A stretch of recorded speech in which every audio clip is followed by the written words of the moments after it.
All right. Good evening and welcome to the Sunday night broadcast of the Church Safety Guys. My name is James and I am joined here by Mike Scully and Paul Buckner this evening. Paul's actually on at the beginning with me. It's amazing. I feel pressured and crushed down by the letters. You should. All right. So you can visit our website at churchsafetyguys.com. And just to start off, if you have a chance to visit that site and you register for the next 30 days, we're actually going to do a giveaway. So every person that registers on that site and visits it, we're going to put you in for this USCCA giveaway book that we have. That's pretty cool. It's called Countering the Mass Shooter Threat, and there's a lot of great information in there for churches and whatnot. And then also the other thing that we just wanted to point out is as you join, if you give StreamYard the permission, that allows you to comment, and then we directly see your commenting. So even if you watch this at a later time, be sure to list where you're from and where you're watching. And that's a big help to us as we kind of assess what we're talking about and who's watching and that sort of thing. So feel free to list that. This is an unscripted broadcast. So if you have questions, feel free to go ahead and post them, and we'll do our best to answer and jump in there. And then as normal for the month of March, this broadcast is actually sponsored by Trinity Security Allies, and you can visit their site at trinitysecurityallies.com. And we're grateful to Jim and Wendy Howard. They run an awesome ministry, and they've partnered with us to kind of help us offset some of the costs and whatnot. In the future, those of you that are listening or watching, if you're interested in partnering with us, feel free to shoot us an email, and we'll send you the info to do that as we continue. So our topic for this evening is to talk about missions and how safety teams can impact churches that are planning on missions trips or going outside of the U.S. And so for that discussion, we actually have Chris from Forever Vigilant with us, and I'm going to bring him in.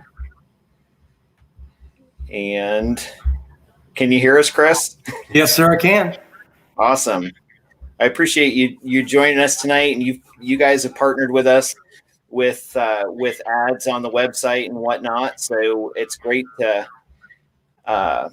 finally have you on the broadcast with us. Why don't for those that don't know you as well, why don't you go ahead and give us your background and tell us what you guys are all about?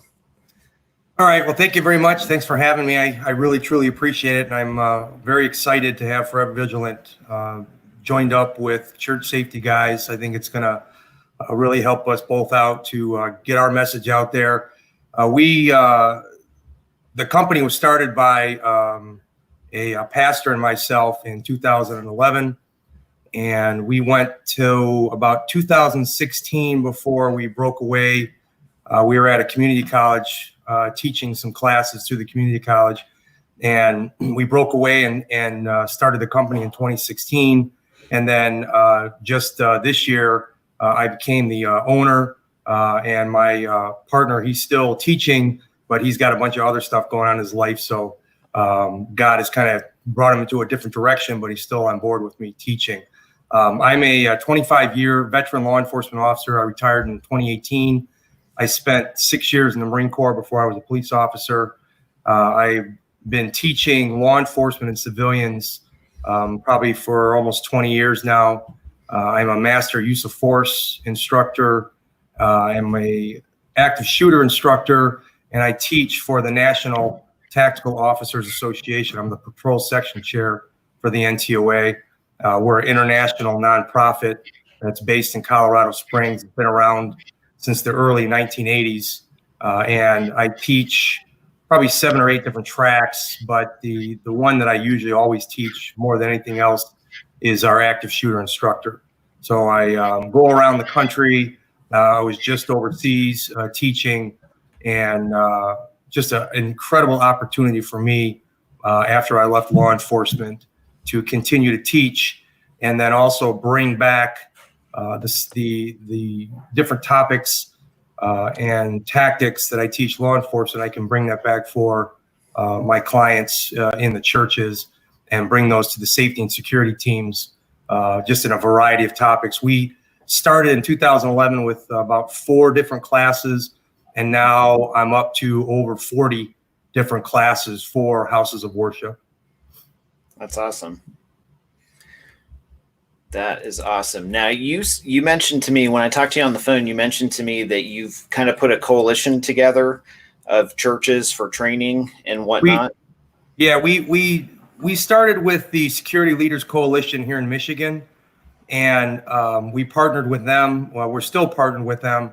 And what we try to do is when we talk to churches, we were down at, we went to WFX, their conference. We've been to the Church Network Conference. I'll be back there again this year in July. And what we try to get the message across to really the smaller churches out there, because it's very difficult for them to financially afford bringing companies in a lot of times. So we like to talk about coalitions and bringing churches together in a coalition to kind of pool their resources so they can afford training, because it's, just like with law enforcement, everybody has a budget. And unfortunately, to get training, sometimes you have to do that. You bring those coalitions together. And also what it does is it allows all the churches within a coalition to share information. So if one church has a problem, they can let everyone know in the coalition what the problem is. And there might be another church that maybe went through that and has an answer for them. Or if you have an individual that you're watching out for, that can be spread out through the coalition and everybody can watch out for that person. So it's a really good idea. Instead of, if you're a mega church and, you've got 10,000 members and you got 16 campuses or whatever, you probably have the kind of money, but we all know that, those are few and far between. Most of these churches out here are medium-sized, maybe a large church. They really don't have the funding. So when you get into that coalition, you can bring more resources together. Sure.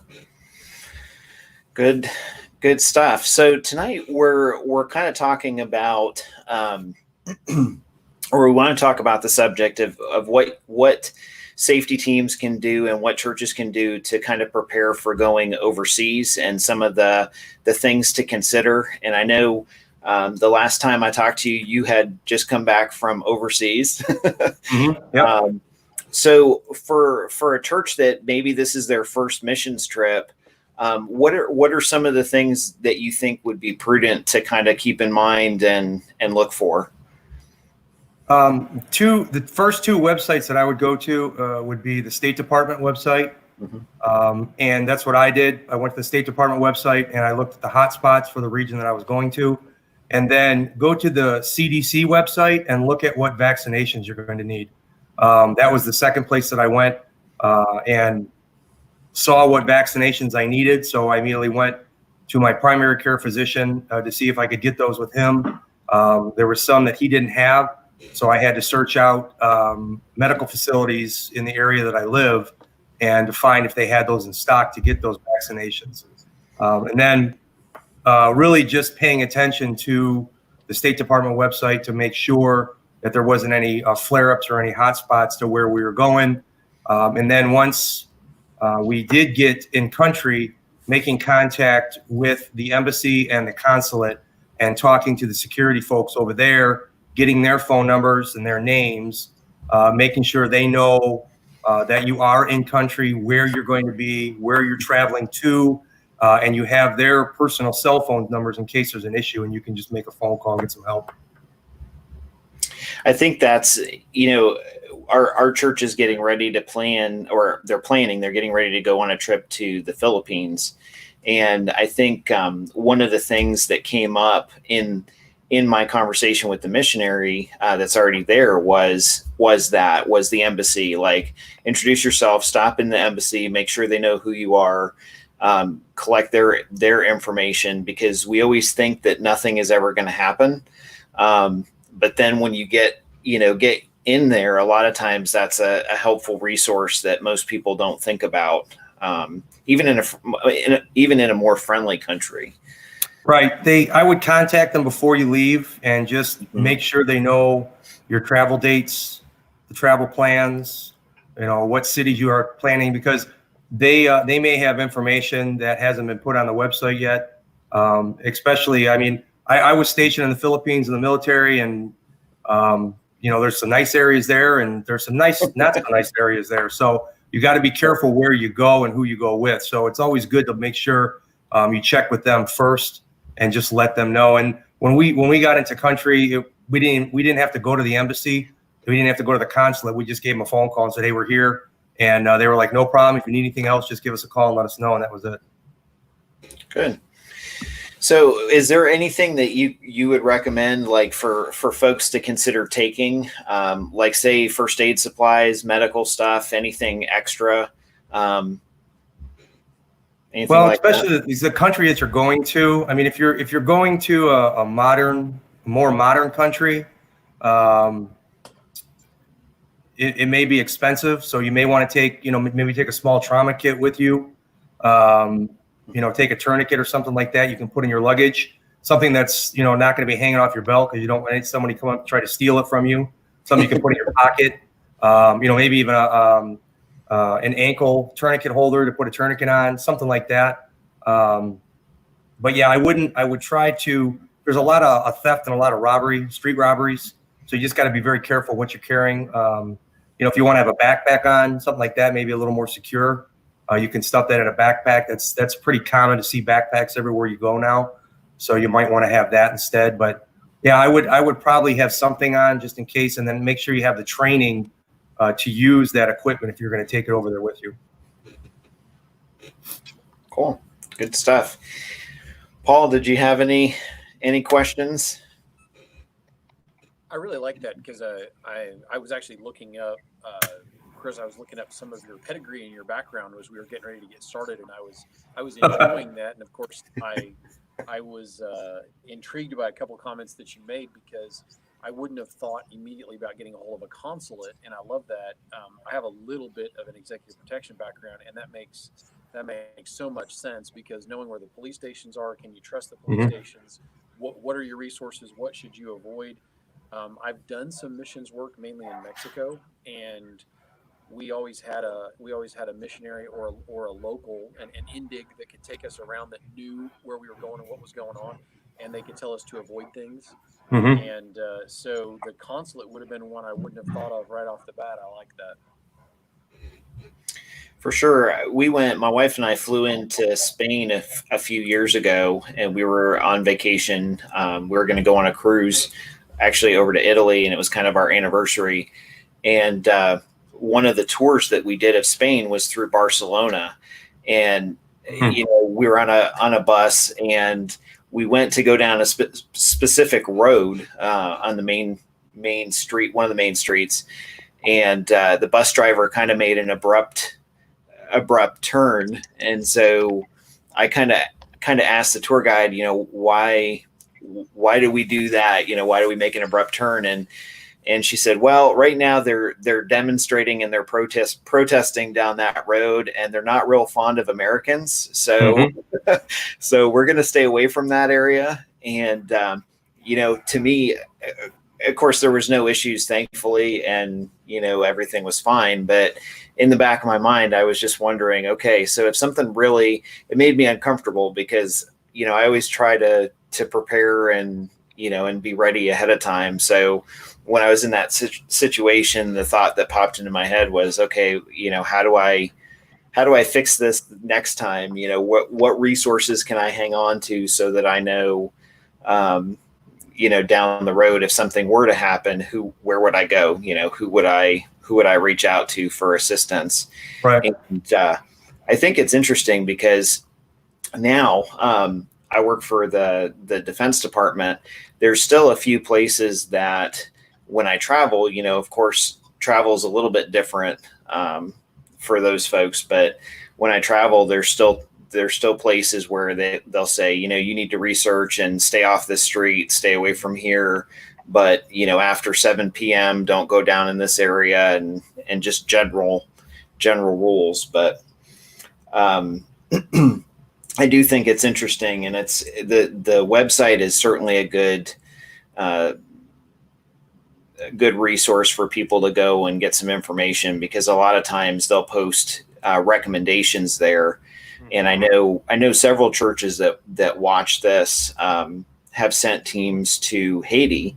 And of course, Haiti's been kind of a hot spot lately as well for, depending on the section, for different things going on. I have a very, very good friend of mine who's a retired police officer that has been doing missions in Haiti for about 20 years now.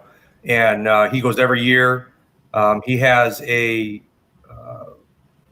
security person that he trusts with his life that lives in Haiti and is basically his personal bodyguard for he and his wife. And some of the stories when he's come back that he's told me has been extremely interesting. Some of the things that he's seen down there. For sure. I think we lost Paul. He's having a few streaming issues. But Mike, did you have any questions or thoughts? Oh, and I'm not hearing you, Mike. Sorry. Nope, something's going on with his.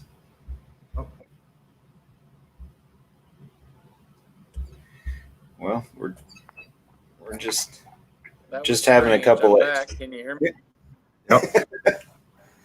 Yeah. Yeah, Michael just posted everyone's home using their internet, so that's probably yeah. why we're having issues. Yeah, everybody's streaming Netflix at home. Right.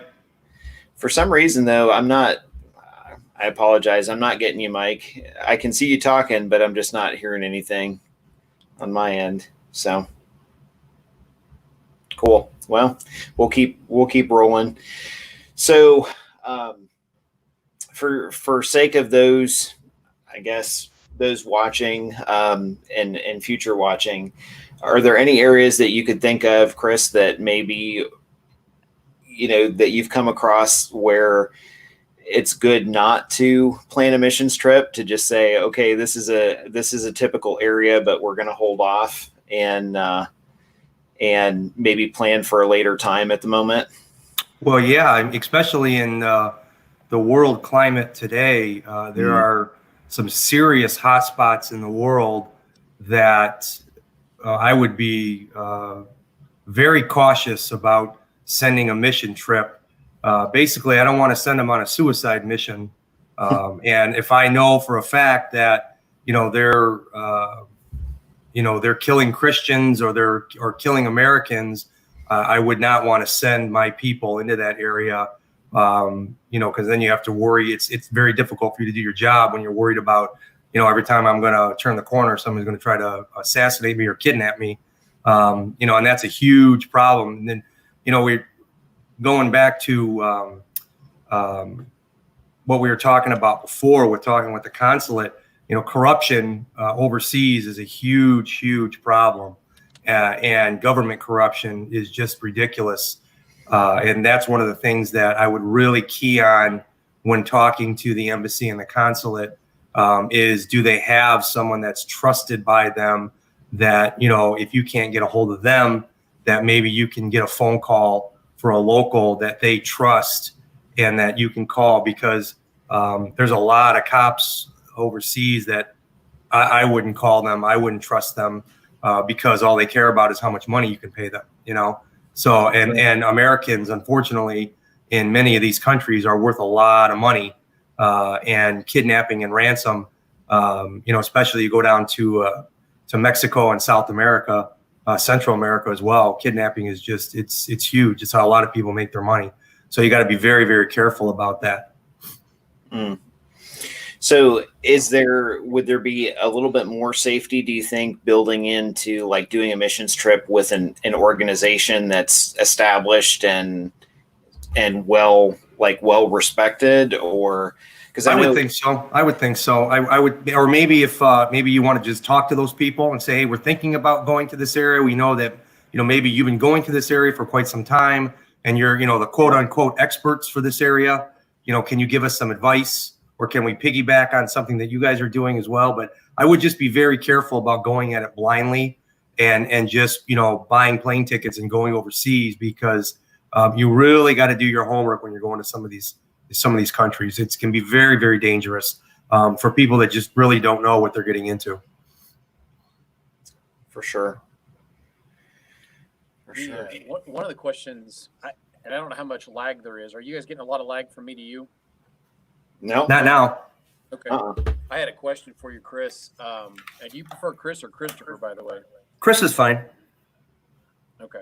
My son's name is Chris, so that'll be easy to remember.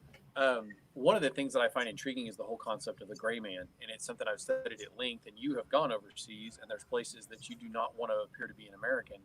And a lot of times, without thinking, as Americans, we will go into areas. I had an encounter in the Caribbean that was interesting. We were told not to wear any camouflage of any kind. Well, I'm from the Midwest. Half the stuff I own is some form of camouflage.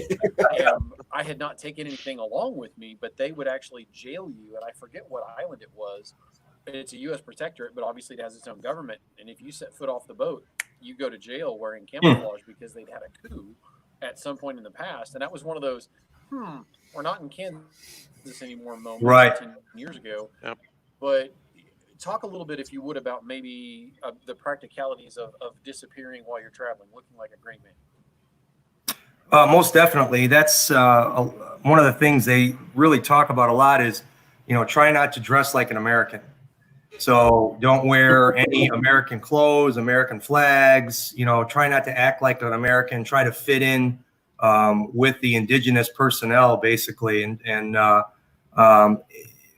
Americans, unfortunately, we have our own style and our own way of doing things. And you can walk through an international airport and you can spot an American a mile away. Mm-hmm. So just trying to fit in as best you can is probably, especially in these really dangerous areas. Now, there's going to be some areas where you just can't. They're going to know that you're a European or maybe a Canadian. I had a very good friend of mine who went to Israel, and she had wandered into one of the occupied territories, and I was a little angry with her because she knew she shouldn't have done that, but she said they thought she was Canadian, so they left her alone, and she just played it off like she was a Canadian. And I said, okay, it's very smart, but please don't do that next time, because it's very, very dangerous.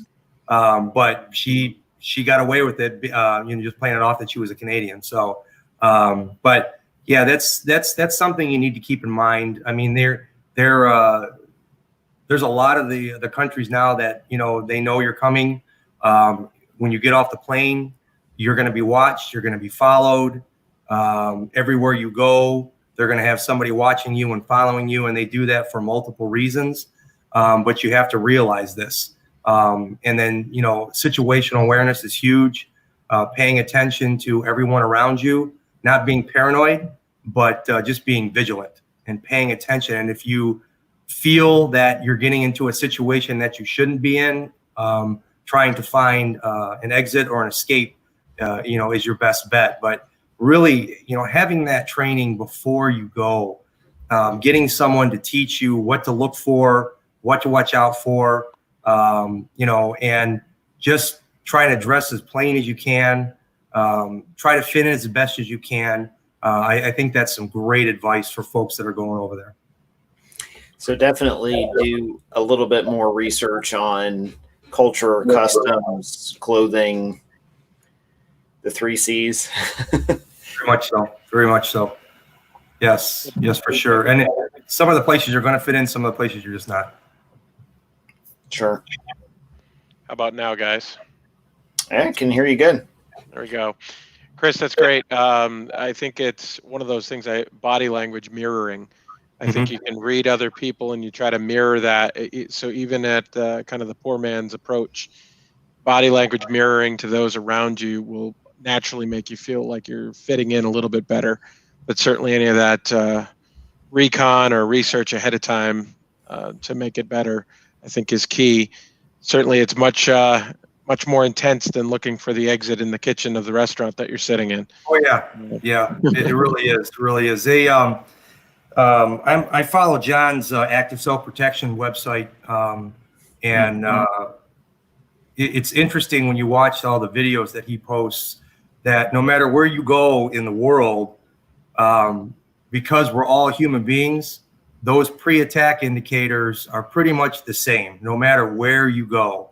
Bad guys usually do the same thing before they're about to attack you. And if you can pick up, on those few things that these folks commonly do, I think that you're going to be a lot better off when you see that and you can put the pieces together and say, you know what, my spidey senses are tingling and I really don't like this situation. So it's time for us to, maybe turn the car around or maybe go into a coffee shop or something just to get out of that situation. For sure. Do you think that the whole issue with COVID-19 is going to amplify that at any point?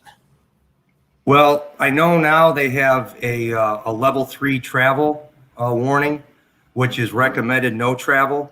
If you get to level 4, that is a no travel period. I really, from what I've been watching and reading up on it, it sounds like it's going to be gone just as fast as it got here. But unfortunately, with the problems that we've seen, especially when you're talking about third world countries, because they don't really have the best medical, unfortunately. Sure. Those folks over there, their hygiene's not the best. So disease runs rampant. And that's one of the reasons why I really stress going to the CDC travel website and looking at what vaccinations you need and getting those vaccinations before you leave. And then even some of them, remember, the hepatitis A and B, those are multiple shots that you have to get over a certain time period. So your hepatitis A, you get that shot, you got to go back 6 months to a year and get another and get the booster.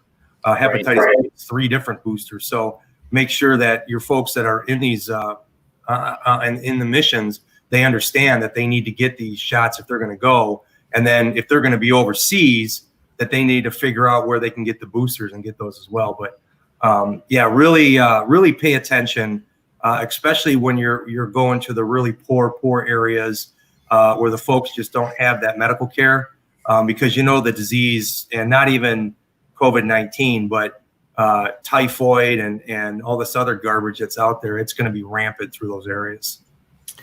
I know for the Philippines, my daughter has been looking at getting the malaria pills and trying to start on those ahead of time. Yep. So, but yeah, you're absolutely right. Like we did the same thing, like for her, because we've traveled to Canada and Mexico, and the Caribbean and stuff like that with her, but this is her first time that she's actually gone overseas for anything. And so we reached out to the doctor and then also the pharmacist.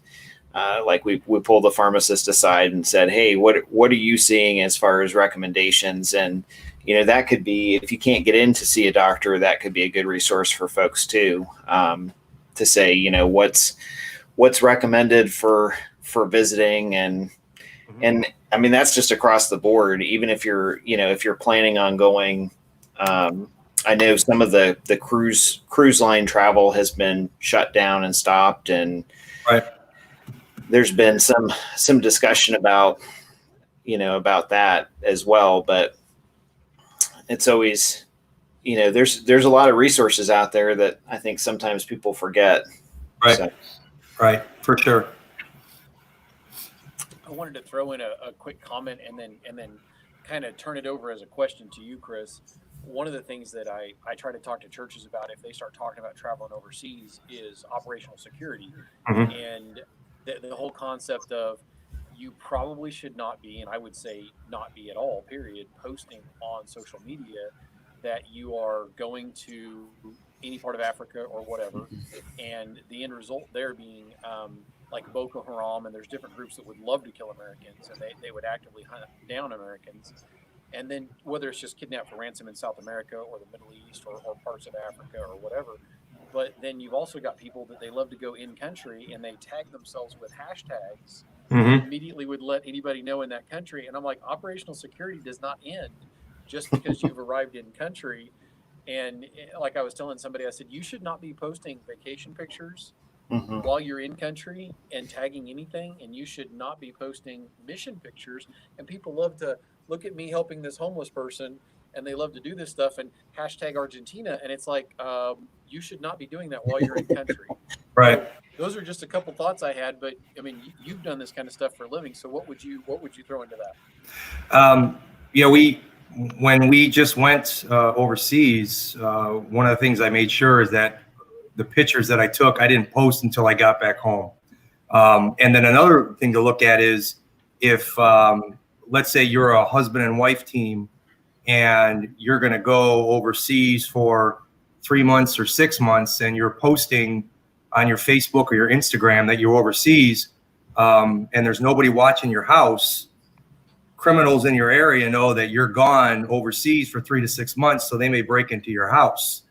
So that's something to That think happened to about. a friend of mine. Yep. So it's something to think about that. Yeah, you're very proud and honored to go over there and serve the Lord and help these people. But there's unfortunately bad people here in this country that pay attention to that stuff and say, okay, you know what? It's really easy to find out where you live on the web, and they'll come and break into your home. So, but yeah, I would not wait till you get home and post all your pictures and everything else that you have. I know everyone is very excited, but wait till you get home because those folks are paying attention. Most likely they already know that you're there because they have people at the airport that are looking for Americans, looking for Europeans, especially in a high kidnap area. They're looking for people because all you are is money. That's all you are to them. So yeah, I 100% agree. For operational security, wait till you get home to post all that stuff. One piece I do on Mexico in a tourist trap, and my wife is very small frame, very attractive, and she had a friend of hers, and the missionary was explaining to us that every so many seconds there's an abduction in Mexico, and to stay with the group, never be more than 10 feet from a male group, male part of your group. And I'm extremely protective. That's just my personality. And she actually slipped away with her girlfriend, and they were 2 blocks away in the back of a boot store. Mm. I went King Kong, Yeah. Hulk smash down through the streets, and I've been talking to a guy that lived there, and he was guarding people's cars because you were taking vehicles that were insured that were being rented in the U.S. We were going from Del Rio through Acuna, and we were down in Mexico, and you didn't take your own vehicle down there. Right. So this guy, his business was he guarded cars for a fee. And so he and I just kind of struck up a conversation. And then 5 minutes later, he sees me coming by ready to tear somebody in half. And he asked me what was wrong. And I told him. And he had me dig around in my pocket for pocket change and literally recruited guys on the street, gave a physical description, and helped me find my wife. Wow. And later, my wife actually saw the movie Taken and decided that I was probably not completely out of my mind. Right. I was ready to tear the arms off people because I thought somebody had my wife. Right. And Right. It was a learning lesson, but those things are so unbelievably real. And, people disappear like this. And so you've got kidnapped for ransom or kidnapped for trafficking. And I don't think a lot of times as Americans, we're very spoiled with our security here, and we're safer than most countries are. And you'd mentioned, someone slipping over into an occupied territory, an area that was dangerous for them. So. Right. Yeah. It's and it really, even Mexico, they're an ally, but that's one of the most dangerous countries in the world, and you have to realize that. I was in Venezuela in the 90s, and they told us, if you go past the line of police standing here, you probably won't make it back because they're waiting for you just on the other side of the line of police. So, you made sure you did not do that. So you got to be very, very careful. And when they tell you not to do something in those countries, it's probably a good idea to listen to them.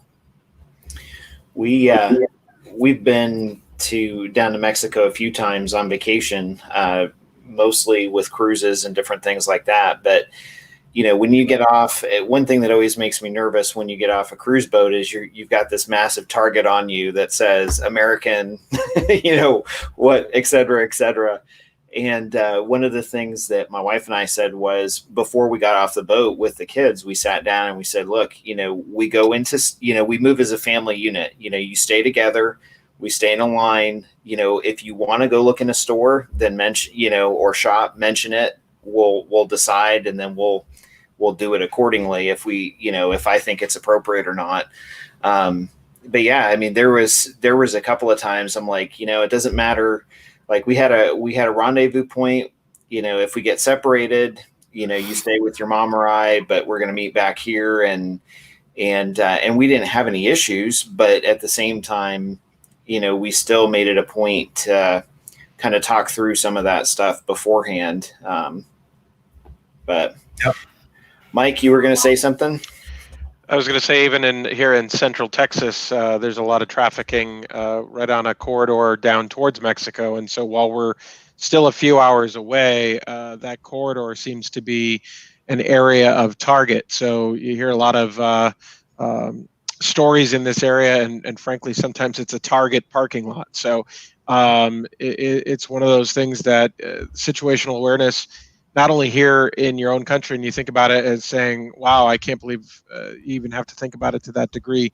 But yeah, out of country, I can't even imagine. Even the littlest of things, as a tourist, you watch the body language of the other folks, and you're trying to pick up any sort of cues. Is this person friend or foe? Are they playing a game, or are you just literally there as a tourist and they're fine as servicing your tourist dollars? So, right. Yeah. Yeah. And one of the big things too with situational awareness that I like to couple with that is self-awareness, is knowing, what are your capabilities and what can you do and what can't you do, and if you're going to go to one of these countries for an extended period of time, you might want to think about, maybe I need to get some additional training from my security team or my safety team, and build that self-awareness. So if you do get into a situation where you have to defend yourself, you have the capability to do that. So that's another thing to add on with your situational awareness as well. For sure. And that's one of the recommendations that I've made in the past to other churches. If the church can afford, to send a safety person with them, that's always a good thing. Because I know, vacationing, sometimes it's hard for me to break between vacationing and awareness. And I know we're not supposed to, but, for that type of situation, always being aware and a heightened sense of awareness is quite a bit different than, just telling someone to be aware and, and focused on that. So, right. Often I've told churches, okay, if you can swing having, a safety director or law enforcement officer or someone that has just a tiny bit more training to go with you and kind of help herd the group. Then, and if you can't, then you're absolutely right. Having like an awareness class or some sort of, session to kind of tell them, okay, this is what you do. Because a lot of times people only think, like you said, think about the ministry. So it's great that you want to serve and go, but you have to realize that they're, instead of always with the rose colored glasses, it's great that missionary is blessed. You're blessed for going, but at the same time, it's like walking through a minefield. There's people that all they do all day long is watch for Americans and Europeans. Right. Yep. And so, we don't, I don't know. We don't always think about that, but it's definitely interesting stuff. Well, and especially too, I mean, we always try to look at the good side, and we have to realize that there is evil in this world, and you have to do your due diligence to combat that evil. Pay attention to it because it is looking for you, and you really need to do everything you can to pay attention to what is going around you 24 hours a day, 7 days a week when you're overseas. You can never stop because, you can be, we do a lot of drills where, you're walking down the street, just like, if you were in a major urban city in the United States and someone asks you for the time or spare change, or can I use my phone, and it's a distraction. And then, their partner comes around the corner with a pistol or a knife, and they want to put you in the van and drive you away, and it's too late. It's too late at that point. So really paying attention, and not being rude, but just realizing that it's out there and it's looking for you, and you are a target. As soon as you get off the plane, you're a target, and realize that, and always remember that until you get back on that plane and get home. Cool. Good stuff. Paul, did you have anything else you wanted to throw in there as we wrap it up? I did. I really enjoyed this because there's a lot of practical stuff to this. We went down to Puerto Rico, flew into Puerto Rico when we went on our cruise, and they had police officers everywhere. And I was immediately pinging the fact that they had lines of police officers protecting us, and lines of police officers between the terminal and the bus that we were getting on, from the bus to the boat. And my mother-in-law is a very slight woman as well, and I was kind of bringing up the rear, again being the protective person that I am. And this homeless cordon somewhere, and he got up to my mother-in-law and he asked her for a handout. He was panhandling, and he came out of nowhere. She kind of squealed and turned, and he raised his fist to slam it into the back of her head. And I stepped in between him and I said, "You don't want to do that." And I'm thinking, I don't want to cause an international incident. I don't know what Puerto Rico's laws are. They're a protectorate, but they're a sovereign country. And he freaked out. Well, there are way bigger people than me, but I'm 6'4" and like 215. And so he kind of backpedaled and went the other way. Well, what I was trying to warn him of is my 3 that would have torn in half without another thought. If he had hit my mother-in-law, I was like, no, I could just see us being on international news. And it was really intriguing to me. It was really intriguing to me because we got to see a whole bunch of little cultures very quickly. And of course, they're very tourist trap kind of things. But, I watched a drug dealer melt out of the jungle on Dominica and melt right back into the jungle. And I've got eyes in the back of my head. And I was like, dadgum, that was impressive, because that dude could move and he's gone. And I think people don't really understand you're on their turf. They know the land, they know the rules, they know the climate, they know who to pay off. You need somebody in your corner. Anyway. Yeah. Yep. And that goes back to what we were talking about earlier with the consulate, and finding out, who can you trust? You have someone here that can be assigned with us that you trust, that we don't have to worry is going to be, corrupt, and getting that person. And that's another thing with maybe looking at a larger organization that's been involved with mission trips to that area for a longer period of time. Maybe they have some good advice or some good information for your folks that are going to go over there and tell you, what to do, what not to do, where to go, where not to go. And, hey, contact this person. They're really good. They'll help you with security and things like that. Cool. Good stuff. All right. Well, we'll go ahead and wrap up. Chris, I appreciate you spending time with us and joining us tonight. And I tried to highlight your website here. So thank you very much. You're based out of Michigan? Detroit. Yep. Right outside Detroit, Michigan. Yes, sir. Sounds good. Well, we appreciate you joining us, and we'll definitely have you back. I appreciate it. I'd love to come back. Absolutely. Thanks, Chris. Thank you, Scary. Appreciate it, guys. All right. Okay, so real quick, I just want, before we wrap up tonight, I'll go ahead and put our website on here. So as far as the website goes, again, if you go on and you register in the next 30 days, we'll actually do a drawing, and I'll just talk about this real quick. It's a USCCA book. It's called Countering the Mass Shooter Threat. It's really cool. It's written by Michael Martin, so you can go on Amazon or USCCA's website and kind of take a look at that. So every person that registers between now and April 15th, we'll put your name into a drawing, and then we'll draw a name out to receive that book. So if you haven't, check out our new website, churchsafetyguys.com. And also make sure to visit Jim and Wendy Howard's website, Trinity Security Allies. They're based out of Florida, and they've been gracious enough to sponsor our show this month. So anything else you guys want to add for the evening? I don't think so. Okay.